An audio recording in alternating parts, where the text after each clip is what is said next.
ഇന്ന് നമ്മൾ നോക്കാൻ പോകുന്ന ടോപ്പിക്കാണ് താരിഫ് എന്നുള്ളത്. നമുക്കറിയാം താരിഫ് എന്ന് പറയുന്നത് ഒരു ടൈപ്പ് ഓഫ് ട്രേഡ് റെസ്ട്രിക്ഷൻ ആണ്, ഒരു ഇമ്പോർട്ടൻ്റ് ആയിട്ടുള്ള ഒരു ട്രേഡ് റെസ്ട്രിക്ഷൻ ആണ്. അപ്പം tariff is A tax or duty levied on traded community as it crosses A national boundary. ഒരു രാജ്യത്തിൻ്റെ അതിർത്തി കടന്ന് മറ്റൊരു രാജ്യത്തേക്ക് പോകുമ്പോൾ ഇമ്പോസ് ചെയ്യുന്ന ഒരു ടാക്സ് അല്ലെങ്കിൽ ഒരു ഡ്യൂട്ടിയാണ് താരിഫ് എന്ന് പറയുന്നത്. അപ്പം ഇമ്പോർട്ടഡ് താരിഫുണ്ട്, എക്സ്പോർട്ടഡ് താരിഫുണ്ട്. ഇമ്പോർട്ടഡ് ഗുഡിൻ്റെ മേൽ ചുമത്തുന്ന താരിഫിന് പറയുന്ന പേരാണ് ഇമ്പോർട്ട് താരിഫ്. ഇനി എക്സ്പോർട്ട് ചെയ്യുന്നതും ഗുഡിന്മേൽ, ഒരു രാജ്യത്ത് നിന്ന് മറ്റൊരു രാജ്യത്തേക്ക് കയറ്റുമതി ചെയ്യുന്ന ഗുഡിൻ്റെ മേൽ ചുമത്തുന്ന താരിഫിനാണ് എക്സ്പോർട്ട് താരിഫ് എന്ന് പറയുന്നത്.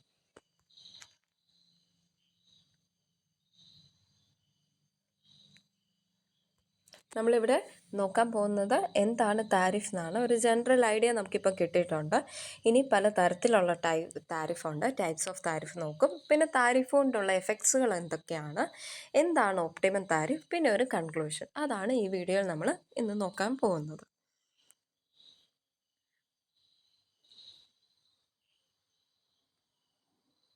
അപ്പോൾ ഫസ്റ്റ് വൺ എന്ന് പറയുന്നതാണ് താരിഫ്. താരിഫ് എന്ന് പറഞ്ഞാൽ നമ്മൾ ഓൾറെഡി പറഞ്ഞു, it refers to the duties or tax levied by the government on commodities which are imported in to a country from abroad. Tariff are used for 2 different purpose. പൊതുവേ tariff 2 പർപ്പസിന് വേണ്ടിയാണ് ഉപയോഗിക്കുന്നത്: revenue purpose and protective purpose. Revenue എന്ന് പറഞ്ഞാൽ രാജ്യത്തിന് വരുമാനം കിട്ടാനും, protective purpose എന്ന് പറഞ്ഞാൽ ഡൊമസ്റ്റിക് ഇൻഡസ്ട്രീസിനെ ഫോറിൻ കോമ്പറ്റീഷനിൽ നിന്ന് പ്രൊട്ടക്റ്റ് ചെയ്യാനായിട്ട്. ഇത് ഡീറ്റെയിൽ ആയിട്ട് നമ്മൾ ഇനി കാണും.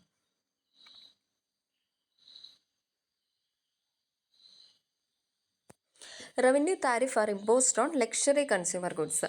ലക്ഷറി ആയിട്ടുള്ള കൺസ്യൂമർ ഗുഡ്സിന്മേൽ ചുമത്തുന്ന താരിഫാണ്. താരിഫ് വഴി നമുക്ക് റവന്യൂ കിട്ടും. സോ ഇതാണ് താരിഫ് ഇമ്പോസ് ചെയ്യേണ്ട വൺ ഓഫ് ദ റീസൺ. നമുക്കൊരു റവന്യൂ കിട്ടും.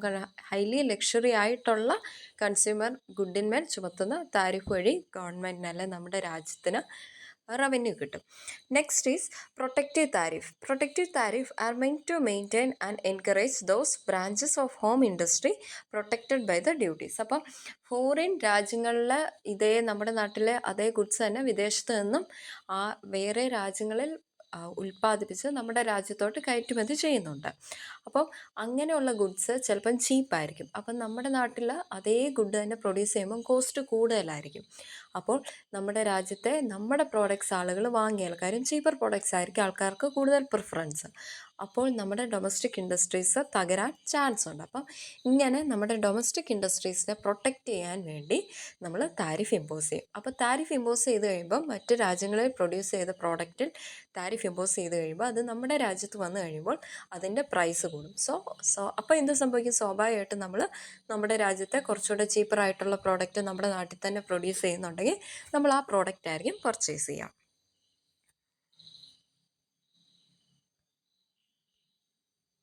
ഇനി പല തരത്തിലുള്ള താരിഫ്സ് ഉണ്ട്. First one is ad valorem tariff, second is specific tariff, compound tariff, and the last one is sliding scale tariff. Sliding scale tariff അത്ര important അല്ല.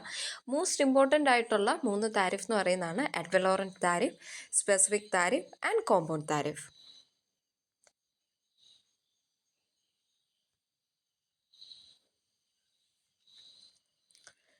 അപ്പം ഇനി നമ്മൾ നോക്കാൻ പോകുന്നത് എന്താണ് അഡ് വലോറം താരിഫ് എന്നുള്ളതാണ്. ജസ്റ്റ് ഒന്ന് പറഞ്ഞുതരാം. അഡ് വലോറം താരിഫ് എന്ന് പറഞ്ഞാൽ fixed percentage of the value of the traded commodity. നമ്മൾ ഏത് കമ്മോഡിറ്റിയാണ് ഇവിടെ ട്രേഡ് ചെയ്യുന്നത് ആ കമ്മോഡിറ്റിയുടെ വാല്യൂവിനെ ബേസ് ചെയ്തുകൊണ്ട് tariff impose ചെയ്യുന്നതിനെയാണ് add valorem tariff എന്ന് പറയുന്നത്. അപ്പോൾ എപ്പോഴും ഓർക്കേണ്ട ആ വേർഡ് എന്ന് പറയുന്നത് value of the traded commodity. നമ്മൾ കമ്മോഡിറ്റി ഏതാണോ ട്രേഡ് ചെയ്യുന്നത് അതിൻ്റെ മൂല്യത്തിനനുസരിച്ച് ഒരു certain percentage താരിഫായിട്ട് ഈടാക്കുന്നതിനാണ് add valorem tariff എന്ന് പറയുന്നത്. ഇപ്പോൾ ഫോർ എക്സാമ്പിൾ ഒരു 100 രൂപയുടെ അല്ല $100 ഒരു സൈക്കിള് ഇമ്പോർട്ട് ചെയ്യുവാണെങ്കിൽ അപ്പോൾ $100 10% ആ താരിഫ് എന്ന് പറയുമ്പോൾ നമുക്കറിയാം 100ൻ്റെ 10% എന്ന് പറയുമ്പോൾ $10. അപ്പോൾ അഡ് വലോറം താരിഫായിട്ട് ഇവിടെ കൊടുക്കേണ്ട $10 ആയിരിക്കും. ഇനി next one is specific tariff. Specific tariff എന്ന് പറഞ്ഞാൽ number of units imported or levied on per physical unit of the traded commodity.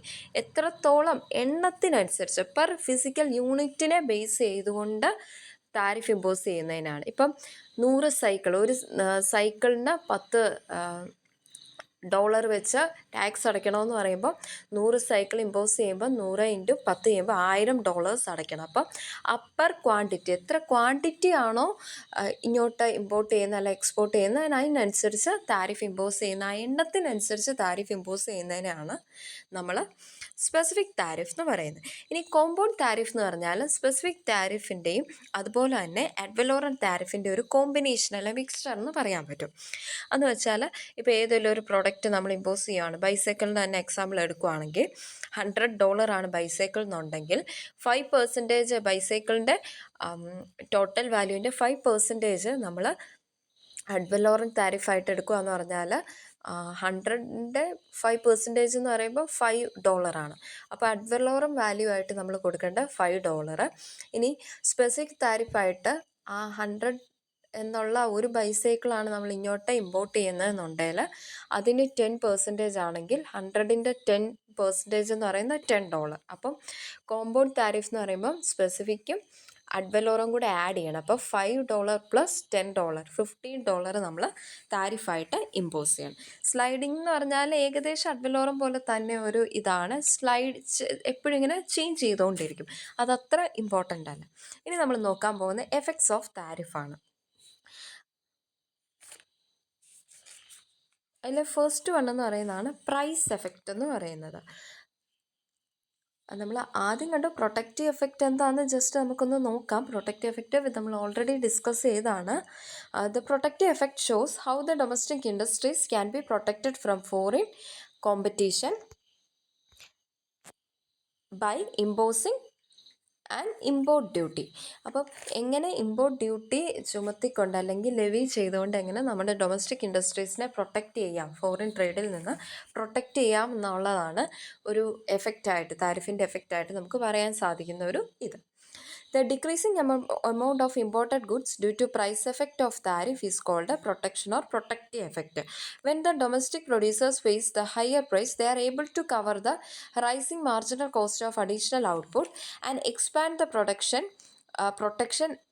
This replacement of foreign production with domestic production is called import substitution effect of tariff. അപ്പം നമ്മൾ അറിയാം, protection നടത്തി കഴിയുമ്പോൾ തന്നെ വിദേശത്ത് നിന്ന് നമ്മുടെ രാജ്യത്തോട്ട് ഇമ്പോർട്ട് ചെയ്യുന്ന ഗുഡിൻ്റെ പ്രൈസ് കൂടും. അപ്പോൾ സ്വാഭാവികമായിട്ടും നമ്മൾ നോക്കും ഇന്ത്യൻ പ്രൊഡക്റ്റിന് എത്രയാണ്, 100 രൂപയുള്ളൂ, മറ്റേതിന് അതിലും തുകയാകുമെന്നുണ്ടെങ്കിൽ നമ്മൾ വി ഡെഫിനറ്റ്ലി ചൂസ് നമ്മുടെ പ്രോഡക്റ്റ്. ഇനി താരിഫ് കൂടി ഇമ്പോസ് ചെയ്ത് കഴിയുമ്പം ആ ഫോറിൻ ഗുഡിൻ്റെ വില ചിലപ്പോൾ അത് 80 രൂപയ്ക്ക് നമ്മുടെ നാട്ടിൽ കിട്ടുമായിരുന്നായിരിക്കാം. 80 മീൻസ് വിദേശത്ത് നിന്ന് ഇറക്കുമതി ചെയ്ത് ആ പ്രൊഡക്റ്റ് നമ്മുടെ നാട്ടിൽ 80 രൂപയ്ക്ക് കിട്ടും. അതേ സാധനം തന്നെ നമ്മുടെ നാട്ടിൽ പ്രൊഡ്യൂസ് ചെയ്യുമ്പോൾ 100 റുപ്പീസ് ആവുമെന്ന് വിചാരിക്കാം. അപ്പോൾ താരിഫ് കൂടി ഇമ്പോസ് ചെയ്ത് കഴിഞ്ഞപ്പോഴത്തേക്കും അതിൻ്റെ വില 110 രൂപയായി. അപ്പം ഭയങ്കരമായിട്ടുള്ളൊരു ഹ്യൂജ് ഇൻക്രീസാണ് വന്നത്. നമ്മുടെ പ്രൊഡക്റ്റിന് 100 ഉള്ളൂ, ഈ ഫോറിൻ പ്രൊഡക്ട്സിന് താരിഫ് കൂടി ഇമ്പോസ് ചെയ്ത് കഴിഞ്ഞപ്പോൾ 110 രൂപയായി. അപ്പം നമ്മൾക്കിടെ ഡൊമസ്റ്റിക് ഇൻഡസ്ട്രീസിന് 100 എന്നുള്ളത് വേണമെങ്കിൽ 105, 106, 108, 9 വരെയൊക്കെ വേണമെങ്കിലും നമ്മുടെ പ്രോഡക്റ്റിൻ്റെ പ്രൈസ് കൂട്ടാം. എങ്കിൽ പോലും വിദേശത്തെ പ്രോഡക്റ്റിൻ്റെ പ്രൈസ് വെച്ച് കമ്പയർ ചെയ്യുമ്പോൾ നമ്മുടെ പ്രോഡക്റ്റിൻ്റെ പ്രൈസ് കുറവാണ്, ആൾക്കാർ ചൂസ് ചെയ്യുകയും ചെയ്യും, കാര്യം പ്രൈസ് കുറവാണ് കമ്പാരിറ്റീവ്ലി. അത് തന്നെയല്ല, മാർജിനലായിട്ട് അഡീഷണലായിട്ട് വരുന്ന ആ കോസ്റ്റുകളെയൊക്കെ മീറ്റ് ചെയ്യാനും പറ്റും. So one of the effect of this tariff is protective effect. Domestic ഇൻഡസ്ട്രീസിനെയൊക്കെ ഫോറിൻ കോമ്പറ്റീഷനിൽ നിന്ന് പ്രൊട്ടക്റ്റ് ചെയ്യാനും പറ്റും, കുറച്ചൊക്കെ ഇച്ചിരിയൊക്കെ ഒന്ന് വില കൂട്ടിയൊക്കെ ആണെങ്കിലും കൊടുക്കാൻ പറ്റും. ഇനി നെക്സ്റ്റ്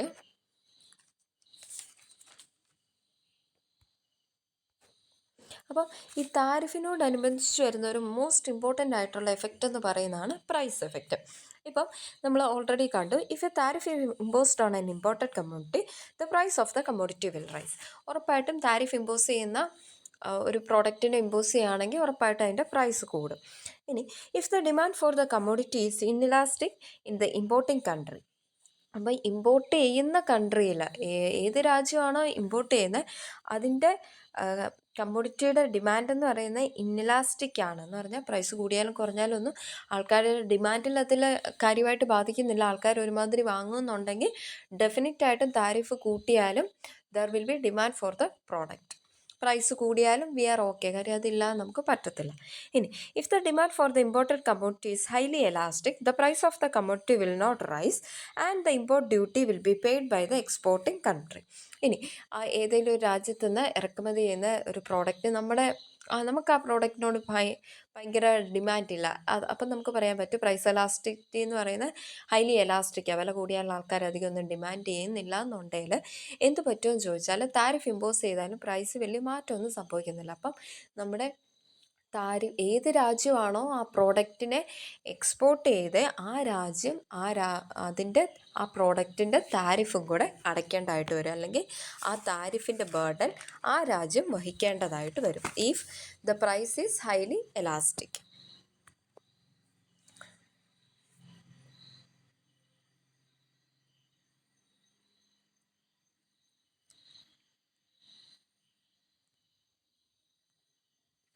ഇനി നമ്മൾ നോക്കാൻ പോകുന്നതാണ് കൺസ്യൂമർ എഫക്റ്റ് എന്ന് പറയുന്നത്. കൺസ്യൂമർ എഫക്റ്റ് എന്ന് പറയുന്ന സ്വാഭാവികമായിട്ടും കൺസ്യൂമേഴ്സിനെ സംബന്ധിച്ചിടത്തോളം താരിഫ് ഇമ്പോസ് ചെയ്യുന്ന വഴി അദ്ദേഹത്തിന് പണ്ട് 100 രൂപയുടെയാണ് കൺസപ്ഷൻ നടത്തിക്കൊണ്ടിരുന്നതെന്ന് പറയുമ്പോൾ ഇപ്പം താരിഫ് ഇമ്പോസ് ചെയ്തപ്പോൾ ആ പ്രോഡക്റ്റിൻ്റെ വില 120 ആണെങ്കിൽ അയാൾക്ക് ചിലപ്പോൾ പണ്ടത്തെ അത്രയും കൺസപ്ഷൻ നടത്താൻ സാധിക്കത്തുള്ളൂ. സോ കൺസ്യൂമറിൻ്റെ നെറ്റ് സാറ്റിസ്ഫാക്ഷൻ ഇവിടെ കുറയുവാണ് ചെയ്യുന്നത്. ഇനി റവന്യൂ എഫക്റ്റ് എന്ന് പറയുമ്പോൾ അത് ഗവൺമെൻറ്റിനെ സംബന്ധിച്ച് താരിഫ് ഇമ്പോസ് ചെയ്യുന്ന വഴി ഗവൺമെൻറ്റിന് റെസിപ്റ്റ്സ് കൂടുകയാണ് ചെയ്യുന്നത്. സോ അതൊരു പോസിറ്റീവ് എഫക്റ്റായിട്ട് നമുക്ക് കാണാനായിട്ട് സാധിക്കും. ഇനി റവന്യൂ എഫക്റ്റ് എന്ന് പറഞ്ഞാൽ എത്രത്തോളം ക്വാണ്ടിറ്റി ഇങ്ങോട്ട് ഇമ്പോർട്ട് ചെയ്തു അത് multiplied by the amount of tariff. അത് ചെയ്യുമ്പോൾ നമുക്ക് ഏകദേശം എത്രത്തോളം റവന്യൂ കിട്ടി, നമ്മുടെ താരിഫ് വഴി കിട്ടിയെന്ന് മനസ്സിലാക്കാനായിട്ട് സാധിക്കും.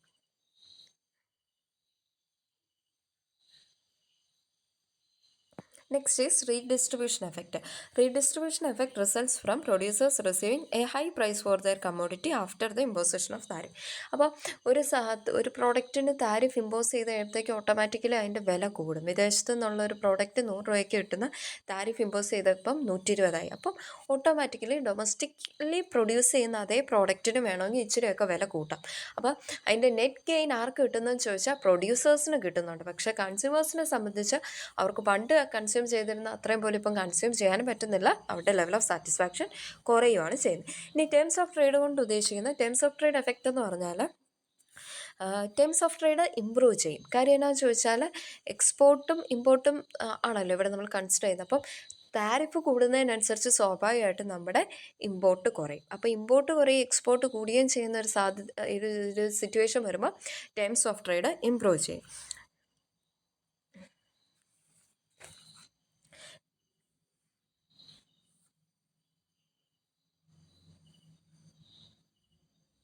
അപ്പം താരിഫ് ഇമ്പോസ് ചെയ്യുന്ന വഴി ടേംസ് ഓഫ് ട്രേഡ് ഇമ്പ്രൂവ് ചെയ്യും. അങ്ങനെ താരിഫ് ഇമ്പോസ് ചെയ്യുന്ന കൺട്രിക്ക് അത് നല്ലതാണെന്നാണ് പറയുന്നത്. ഇനി നെക്സ്റ്റ് ഈസ്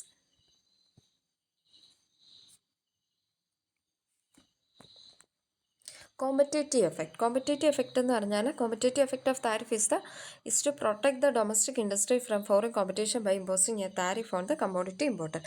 അപ്പോൾ ഡൊമസ്റ്റിക് ഇൻഡസ്ട്രീസിലുള്ള ആളുകൾക്കും ഒരു കോമ്പറ്റേറ്റീവ് മൈൻഡ് വരും. അവരുടെ പ്രോഡക്റ്റ് ഇത്രയും വിലയാവും, അപ്പം നമുക്ക് ഇച്ചിരി കൂടെയൊക്കെ ഒന്ന് പ്രൊഡ്യൂസ് ചെയ്യാം, അല്ലെങ്കിൽ കുറച്ചുകൂടെ പ്രൈസൊക്കെ നമ്മുടെ പ്രോഡക്റ്റിന് കിട്ടും. ഗവൺമെൻറ് താരിഫ് ഇമ്പോസ് ചെയ്യുമ്പോഴത്തേക്ക് ആൾക്കാർ നമ്മുടെ പ്രോഡക്റ്റ് കൂടുതലായിട്ട് ഡിമാൻഡ് ചെയ്യാൻ ചാൻസ് ഉണ്ട്.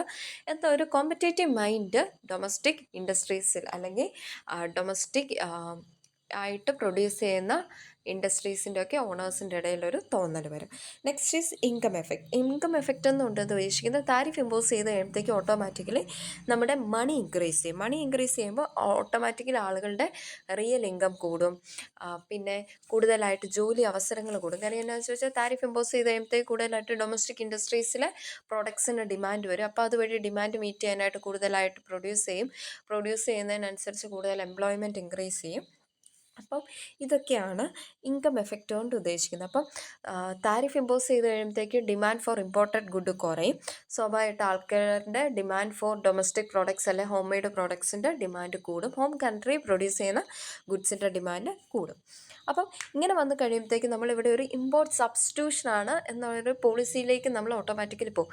മറ്റു രാജ്യങ്ങളിൽ പ്രൊഡ്യൂസ് ചെയ്യുന്ന പ്രോഡക്റ്റ് നമ്മൾ തന്നെ സ്വയമേ പ്രൊഡ്യൂസ് ചെയ്ത് നമ്മുടെ നേഷനെ കുറച്ചുകൂടെ സെൽഫ് ഡിപ്പെൻഡൻ്റ് ആക്കി നിർത്താൻ, അല്ലെ സെൽഫ് റിലയൻ്റ് ആക്കാനായിട്ട് ഈ താരിഫ് ഒരു പരിധിവരെ സഹായിക്കും. അങ്ങനെ ഇൻകം കുറച്ചുകൂടെ ഇമ്പ്രൂവ് ചെയ്യാനായിട്ട് സാധിക്കും. ഇൻഡസ്ട്രീസ് കുറച്ചുകൂടെ ഡെവലപ്പ് ആകും. ആളുകൾക്ക് എംപ്ലോയ്മെൻറ്റ് കിട്ടും.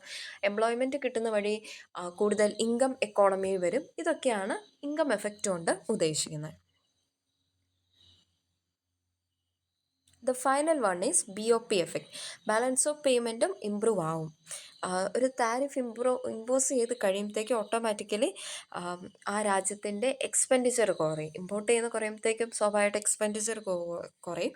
അപ്പം ബാലൻസ് ഓഫ് പേയ്മെൻറ്റ് കുറച്ചുകൂടെ സ്റ്റെബിലിറ്റി കൊണ്ടുവരാനായിട്ട് സാധിക്കും.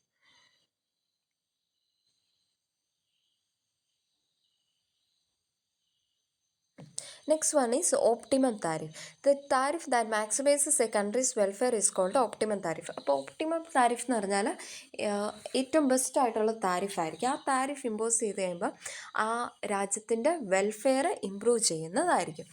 The imposition of tariff improves the terms of terms of trade of the imposing country, reduces the volume of trade and improves the tariff imposing country's welfare.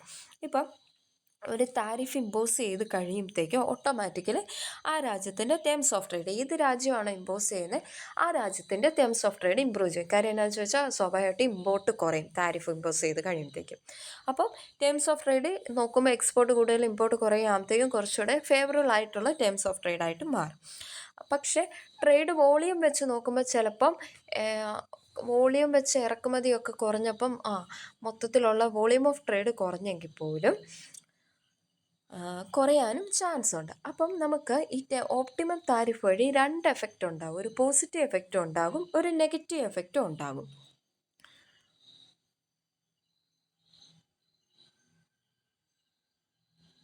അപ്പം ഒരു improvement in the terms of trade is the positive effect of tariff. അപ്പോൾ tariff കൊണ്ടുവന്നുള്ള ഒരു positive effect എന്ന് പറഞ്ഞാൽ terms of trade improve ചെയ്യുന്നു.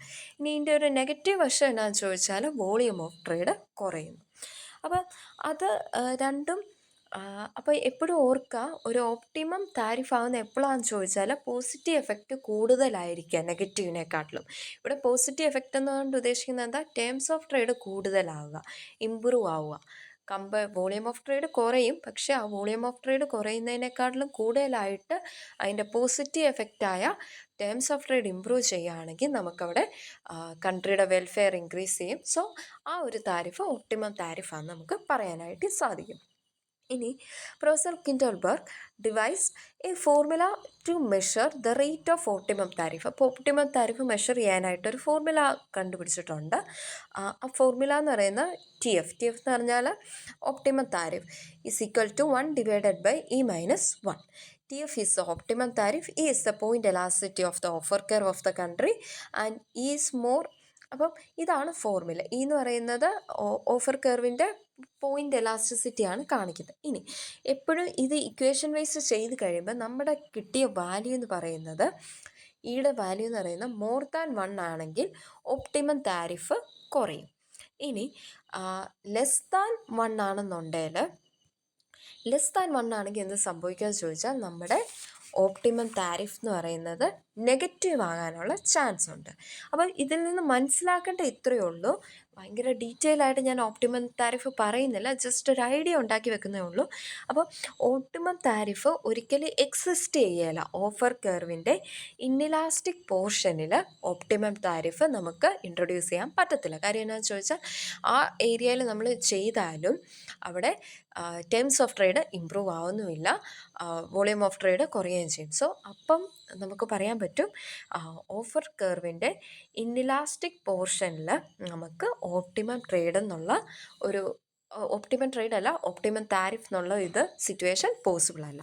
ഇതാണ് നമ്മൾ താരിഫിനെ കുറിച്ചൊരു ജസ്റ്റ് ഒരു ക്ലാസ്സാണ്.